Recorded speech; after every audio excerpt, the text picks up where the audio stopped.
शंकर भगवान की शिवरात्रि साधना की रात्रि होती है। शंकर भगवान की शिवरात्रि एक आराधना की रात्रि होती है। हमने पहले भी कथाओं में कहा, हर महीने शिवरात्रि आती है, प्रत्येक महीने शिवरात्रि पड़ती है, और प्रत्येक महीने की शिवरात्रि पर अगर आपसे बन सके, आप दुनिया में अगर आपके पास में लोग कहें कि ये बहुत गरीब व्यक्ति है, बहुत साधारण व्यक्ति है, इसके पास धन नहीं है, वैभव नहीं है, सत्ता नहीं है, इसके पास खुद का मकान नहीं है, इसके पास खुद की प्रॉपर्टी नहीं है, इसके पास खुद की दुकान नहीं है, दूसरे के यहाँ काम करता है, इसके पास कुछ भी नहीं है, हम उनसे कहेंगे 12 महीने शिवरात्रि आती है, 5 जगह पर चढ़ाई हुई बेलपत्र, आप एक वर्ष 12 शिवरात्रि का एक नियम ले लो, 5 जगह पर बेलपत्र समर्पित करना सीख जाओ। एक बेलपत्र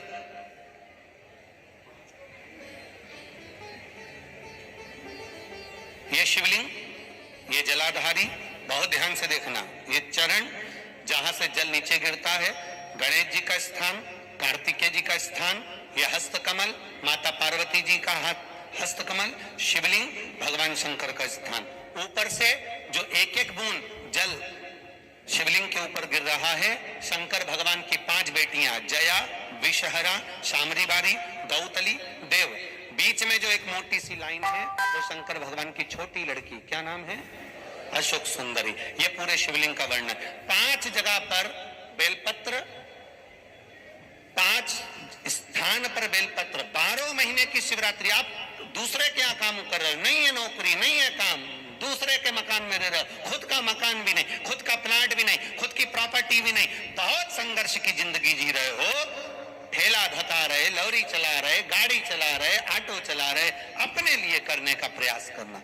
घर में जितने सदस्य हैं, 12 महीने शिवरात्रि आती है, एक बेलपत्र अशोक सुंदरी वाली जगह पर डंडी का मुंह नीचे की ओर, दूसरी बेलपत्र माता पार्वती जी के हस्त कमल पर, ये तो पत्ती जो होती है, इस पत्ती के 2 भाग शिवलिंग के बीच में हो। तीसरी बेलपत्र भगवान शंकर के शिवलिंग पर, डंडी का भाग आपके विपरीत दिशा में हो, विपरीत दिशा में। चौथी बेलपत्र भगवान शंकर का जहां से जल बहकर जाता है, जमीन पर जो जल बहता है, जमीन पे से जो जल बहकर जाता है, चौथी बेलपत्र उस जमीन के जल पर जहां से वो पानी बहकर जा रहा है, पूरे शिवलिंग को छोड़कर जहां से पानी जमीन पर बहकर जा रहा है उस स्थान पर। और 5वीं बेलपत्र नंदी का जो पांव ऊपर उठा हुआ है, उस पांव के पास में 5वीं बेलपत्र समर्पित करना। एक शिवरात्रि से लेकर 12 शिवरात्रि जो 1 वर्ष तक कर लेता है, 1 वर्ष अपनी कड़ी मेहनत के साथ में मेहनत पूरी करना। और ये 5 बेलपत्र हर महीने जो शिवरात्रि आती है उस पे समर्पित करना प्रारंभ कर दीजिए और मेहनत करना प्रारंभ कर दीजिए। आपको आपके कर्म का फल मिलेगा। साल भर के अंदर आप अच्छे बनकर बैठ सकते हैं।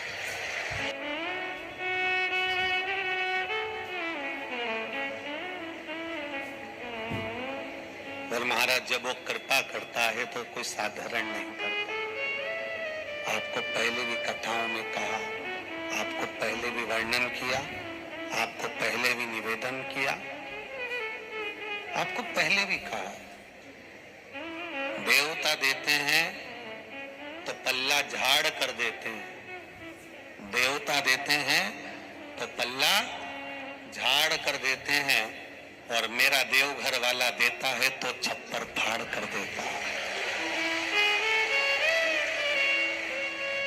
मेरा देव अधिदेव महादेव देता है तो छप्पर फाड़ कर देता है। कोई साधारणता में मेरा बाबा कभी नहीं देता, साधारणता में मेरा बाबा देता ही नहीं।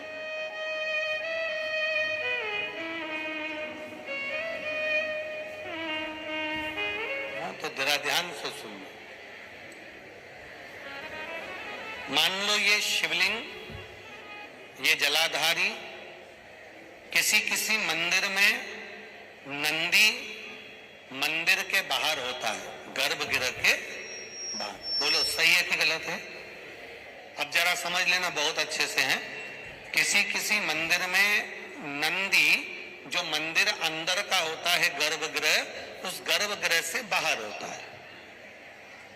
किसी किसी मंदिर में नंदी का जो शिवलिंग होता है भगवान का, उसके सामने जो जलाधारी होती है, नंदी उसके सामने होता है। बोलो करें दर्शन। किसी किसी मंदिर में नंदी, शंकर भगवान में मंदिर में अगर छोटी जगह है तो साइड में भी नंदी हो जाता है। करें दर्शन। कहीं कहीं शिवलिंग है, जलाधारी है, सब कुछ है, गणेश जी नहीं है, कार्तिकेय जी नहीं है, पार्वती जी नहीं है, केवल शिवलिंग है, जलाधारी है और नंदी है। करें हैं दर्शन। किसी किसी मंदिर में केवल शंकर भगवान का स्वरूप विराजमान है, शिवलिंग विराजमान है, नंदी नहीं है। तो शिव महापुराण की कथा यहां वर्णन कर रही है, उसको जरा समझिएगा। शिव पुराण कहती है, भगवान शंकर का चरित्र कहता है, शिव तत्व कहता है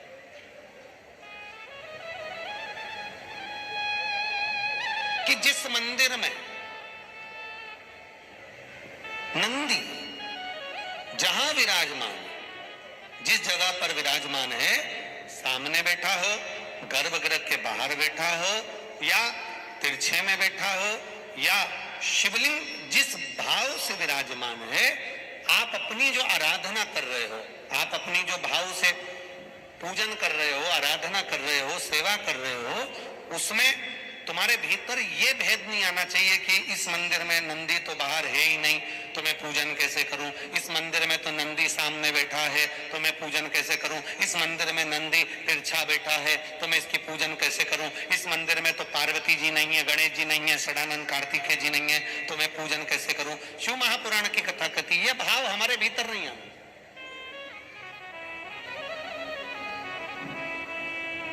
शिव का ओटला,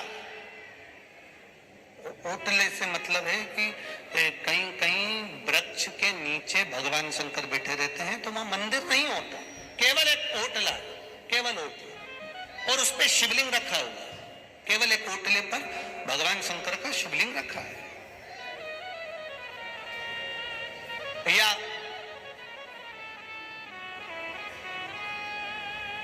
मंदिर है, गर्भगृह है, बड़ा चौक नहीं है।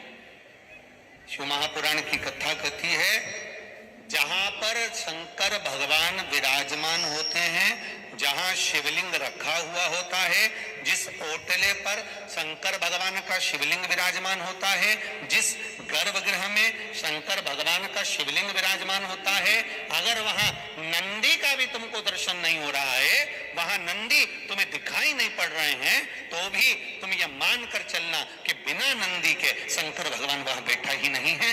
ओटले पर भी अगर बैठा है तो नंदी की पीठ पर ही बैठा है।